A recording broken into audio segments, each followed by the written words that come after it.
Sabar dah, Pak. Untung. Terima kasih Tuan Yang Dipertua. Tuan Yang Dipertua, Yang Amat Berhormat Menteri Besar Perak Darul Rizwan, rakan-rakan seperjuangan, ahli-ahli yang berhormat, ketua-ketua jabatan negeri dan para ahli-ahli media, tuan-tuan dan puan-puan yang saya hormati sekalian. Besar kemungkinan ini adalah persidangan Dewan Negeri yang terakhir dan seterusnya kita akan bertemu di perjuangan pilihan raya ke-13. Dan saya dengan tegas menjelaskan bahawa Pakatan Rakyat sentiasa bersedia untuk menghadapi cabaran pilihan raya yang ke-13 nanti. Tuan Yang Dipertua, konsep Pakatan Rakyat adalah kebajikan. Oleh itu, kami sentiasa memperjuangkan kebajikan rakyat demi kebaikan semua. Dengan mengutarakan masalah dan aduan rakyat kepada agensi-agensi kerajaan yang berkaitan. Sebelum saya berucap mengenai masalah-masalah rakyat di kawasan saya ingin mengucapkan terima kasih kepada Yang Berhormat Pangkalan Ulu. Yang Berhormat Pangkalan Ulu semasa menjadi Menteri Besar Perak pada tahun 1999 telah menolong menyelesaikan isu setinggan Kampung Raja di Hilir di Jelapang. Saya mengucapkan terima kasih atas jasa baik Yang Berhormat Pangkalan Ulu yang sangat berprihatin membantu menyelesaikan isu berkenaan yang telah berlanjutan selama 30 tahun ketika itu.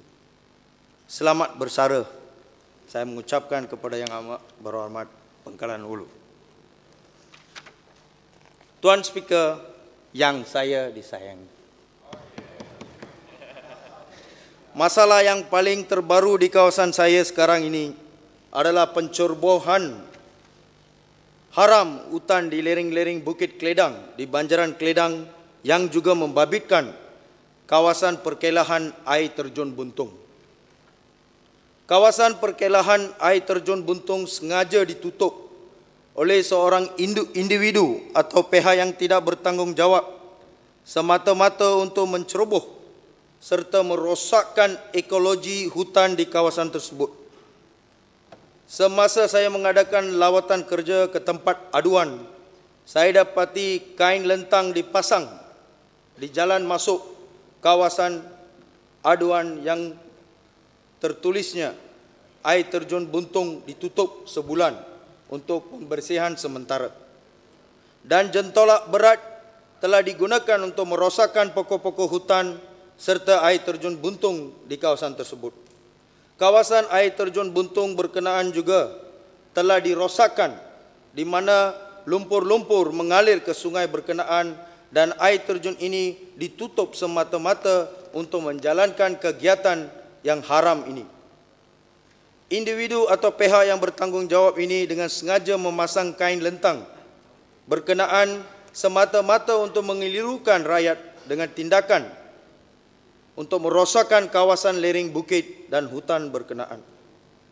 Tuan Speaker, individu dan pihak yang tidak bertanggungjawab berkenaan telah mengeluarkan kenyataan akhbar berhubung isu ini dan memberitahu bahawa kerja-kerja pencerobohan haram di lereng-lereng bukit berkenaan telah mendapat kerestuan penasihat khas Yang Berhormat Pangko dan Yang Berhormat Sungai Rapat. Kerja-kerja penerakan ini dikatakan akan menelan belanja lebih kurang RM200,000 dan individu berkenaan dikatakan telah mendapat bantuan dari Kerajaan Negeri Perak. Kenyataan dalam akhbar itu juga memaklumkan bahawa kerja-kerja ini dilakukan bagi mencantikkan air terjun Buntung dan kawasan sekitarnya bagi tujuan menarik pelancong. Tetapi apa yang dilakukan adalah bertentangan dengan prinsip perancangan yang sebenar di mana alam semula jadi dirosakkan dengan pokok-pokok hutan dimusnahkan sama sekali tanpa menilai kepentingan alam ciptaan Tuhan. Tuan Speaker, apabila saya merujuk masalah ini kepada agensi-agensi kerajaan yang bertanggungjawab, saya diberi jawapan bertulis yang menerangkan bahawa kerja-kerja yang dijalankan itu adalah salah di sisi undang-undang, di mana ia tidak mengikut peraturan-peraturan dan garis panduan yang diselaraskan. Kerja-kerja yang dijalankan ini tidak mendapat kebenaran merancang dari Majlis Bandaraya Ipoh bagi memulakan sesuatu projek. Pejabat daerah dan tanah daerah Kinta juga menerangkan kerja-kerja yang dijalankan bertentangan dengan kanun tanah negara. Menurut penjelasan Jabatan Pengaliran dan Saliran, punca permulaan air Sungai Buntung telah dirosakkan oleh kerja-kerja tanah yang tidak bertanggungjawab ini. Tuan Yang Dipertua, kutipan derma juga telah dijalankan oleh individu yang tidak bertanggungjawab ini, di mana lambang negeri Perak digunakan dalam tiket kutipan derma berkenaan. Dalam masa yang sama, poster atau banner di mana saya nampak wajah manis Yang Berhormat Pangko dan Yang Berhormat Sungai Rapat, termasuk Dato' Wira Singgom, telah digunakan untuk memutarbelitkan pandangan rakyat terhadap masalah ini. Baru-baru ini, 2 hari lepas, saya telah bangkitkan isu ini kepada Yang Berhormat Pangko, di mana beliau Yang Berhormat mengatakan bahawa beliau tidak tahu langsung mengenai hal ini.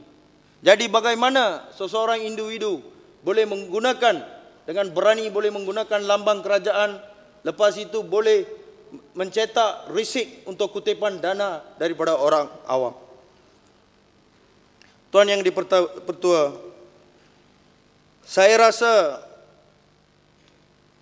jelas menunjukkan bahawa Kerajaan Negeri Perak telah diperalatkan oleh individu yang berpengkalan di bawah naungan MIC Negeri Perak, yang dengan sengaja bertindak untuk menipu bagi mendapatkan dana daripada orang awam bagi menjalankan projek-projek yang haram di negeri ini.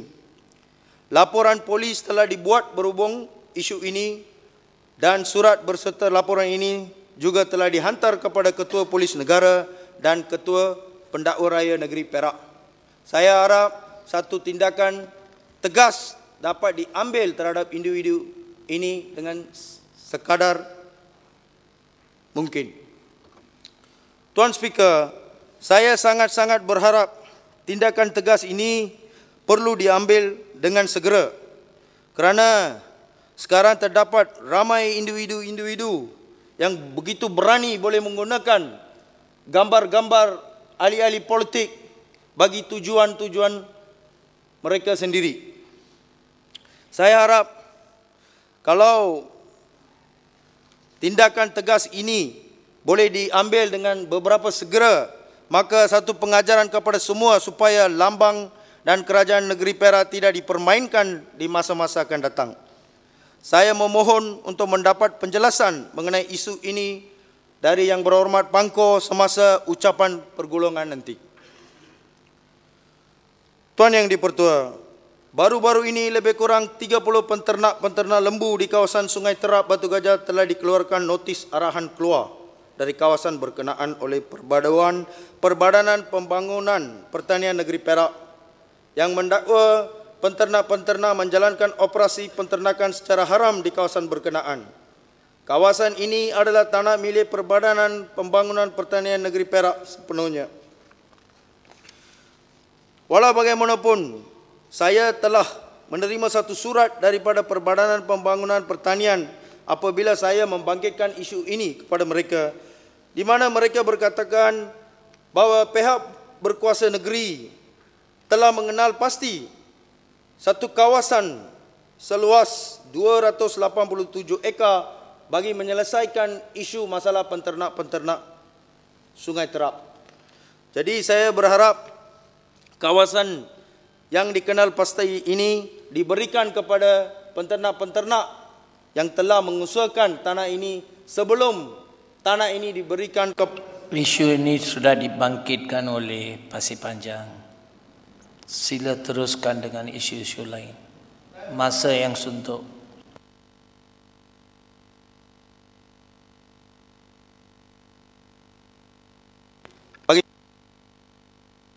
Tuan Speaker, Saya sentiasa menerima aduan demi aduan dari penternak miskin tentang penyalahgunaan kuasa dalam pemberian bantuan ternakan kepada rakyat miskin, di mana bantuan berkenaan disalurkan kepada individu-individu tertentu saja. Saya dimaklumkan bahawa pegawai-pegawai tertentu Jabatan Perkhidmatan Veterineri Negeri Perak telah menyalurkan bantuan ini kepada kroni-kroni mereka. Setelah disiasat, didapati aduan-aduan yang diterima oleh saya adalah berasas. Saya juga dapati bantuan yang disalurkan oleh kerajaan kepada penternak-penternak miskin telah disalahgunakan oleh warga yang tidak bertanggungjawab ini. Antara aduan-aduan yang diterima dan perlu dijawab adalah seperti berikut: ketidakadilan sistem pintaf lembu tenusu, peruntukan lembu tenusu yang dipindahkan, penyembelihan kambing yang asli di atas dasar yang tidak kukuh, khusus lembu tenusu di ladang info ternak yang tidak berkualiti, pintaf rusa daripada ladang info ternak yang tidak adil, peruntukan pembangunan industri tenusu sejumlah RM2,30,000 pada bajet 2010 disalurkan seperti yang tidak sepatutnya. Sejumlah peruntukan ini telah disalurkan kepada projek lembu daging. Penyalahgunaan kuasa dan bantuan peruntukan dalam pengubahsuaian sebuah bilik rehat pekerja rendah awam di Jabatan Perkhidmatan Veterineri Negeri Perak yang melibatkan kos yang tinggi. Penyembelihan kambing boya asli yang mempunyai penyakit. Anggaran bilangan ekor kambing yang disembelih iaitu 30 ekor dan di mana purata harga seekor kambing boya asli adalah RM2,500 yang diimport dari Australia. Tuan Speaker, baru-baru ini saya juga dimaklumkan lebih kurang 21 kerbau yang diimport masuk dari negara India dengan harga RM32,000 seekor dan didapati ia hanya mengeluarkan susu sebanyak 3 hingga 4 liter sehari seekor. Selepas beberapa ujian saringan didapati 4 ekor positif brucellosis, satu penyakit zoonotik yang boleh berjangkit kepada manusia. Tindakan pihak veterineri untuk melupuskan ternakan positif ini akan memakan masa selama 1 tahun. Pada masa ini, statusnya ialah sebanyak 20 ekor saja anak kerbau, tetapi pemerahan susu tidak dilakukan. Jadi perkara-perkara ini saya minta kerajaan negeri supaya memberi perhatian. Sekiranya seseorang pegawai veterineri yang berhikmat di ladang info ternak telah menyalurkan projek-projek dan kerja-kerja dalaman di ladang berkenaan kepada suaminya tanpa sebarang dokumen tender dikeluarkan secara terbuka. Pemberian lembu-lembu di bawah dasar bantuan penternak miskin telah disalahgunakan, di mana penternak-penternak yang tidak mempunyai latar belakang penternakan telah disalurkan lembu tanpa mempunyai kandang lembu atau pengalaman dalam penternakan. Saya juga difahamkan bahawa ada seorang bekas adun dari parti MIC juga telah melarikan lebih kurang 30 ekor lembu dari Jabatan Veterineri, di mana lembu-lembu ini dibawa melalui lori ke Gopeng. Buntung. Ya, Minta boleh tanya siapa tu? Ada dalam dewan tak? saya minta kalau boleh tanya Tuan Speaker. Di mana lembu-lembu ini dibawa melalui lori ke Gopeng dan seterusnya. Bukti tag yang ada pada telinga lembu-lembu berkenaan dimusnahkan dan seterusnya lori berkenaan berlepas ke Alustar Kedah. Beginilah harta. Siapa? Beginilah harta dan wang rakyat negeri Perak dirompak. Putan minta laluan. Ya. Terima kasih Buntung. Tadi Buntung sebut bekas adun. Apakah dia akan jadi bakal calon? Itu saya tak pasti. Kena tanya pengerusi MIC ataupun Tuan pengerusi. Tuan Speaker. Tuan yang dipertua, bilangan rusa di ladang info ternak sebanyak 900 hingga 1000 ekor dan kebanyakan rusa berkenaan diberikan kepada sesuatu golongan tertentu tanpa mendapat kebenaran dari kerajaan. Dan kebanyakan lembu-lembu tenusu hilang tanpa dikesan semasa lembu-lembu ini berada di bawah pengawasan Jabatan Perkhidmatan Veterineri Negeri Perak. Tuan Speaker, saya juga telah menerima jawapan bertulis yang membuktikan kesemua isu berkenaan adalah benar daripada Jabatan Audit Negeri Perak. Jadi saya tidak main-main dalam dewan ini. Saya mempunyai bukti yang telah dihantar kepada saya oleh Jabatan Audit Negeri Perak. Tuan Yang di-Pertua, saya berharap Kerajaan Negeri Perak mengambil tindakan secara segera merombak atau menyusun semula struktur organisasi Jabatan Perkhidmatan Veterineri Negeri Perak supaya skandal lembu NFC National Feedlot Corporation yang menggegarkan negara tidak berulang di negeri Perak. Saya juga berharap 9 juta dalam bajet 2013 yang diperuntukkan kepada Jabatan Perkhidmatan Veterineri Negeri Perak digunakan sebaik-baiknya untuk menolong penternak-penternak dan bukannya disalah-salurkan kepada pihak yang tidak bertanggungjawab. Saya juga berasa amat kecewa dengan isu-isu sebegini dan saya juga berharap mendapat penjelasan daripada Yang Berhormat Pangko semasa ucapan penggulungan nanti. Tuan Speaker, baru-baru ini saya juga terima satu aduan daripada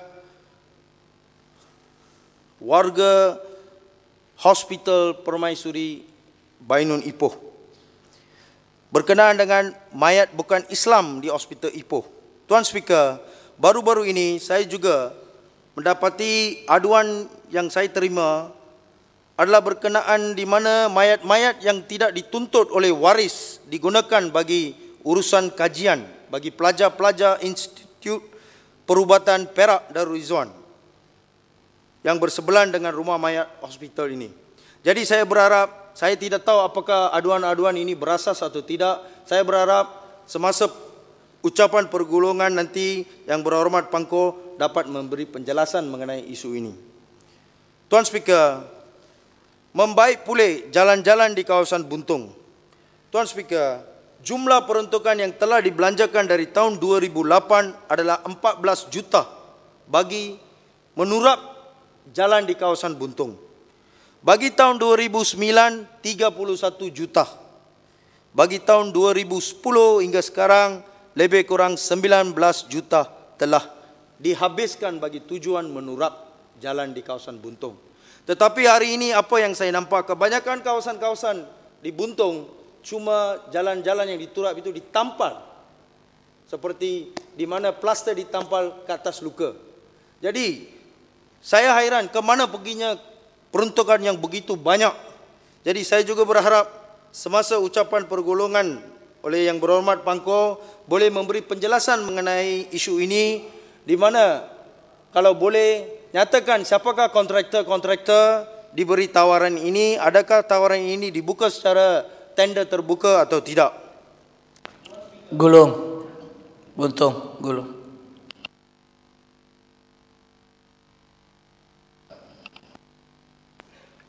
Tuan Speaker, tapak alternatif bagi 10 lot rumah yang mengalami keretakan serius dan tertimbus di Buntung 3 dan Buntung 4. Tuan Speaker, masalah ini berlanjutan dari tahun 1999 hingga sekarang, tetapi tidak ada kesudahan. Sampai sekarang isu ini masih tidak diselesaikan. Saya sudah banyak kali bangkitkan isu ini dalam Dewan, tetapi jawapan yang diberikan oleh kerajaan negeri adalah jawapan akan dikemukakan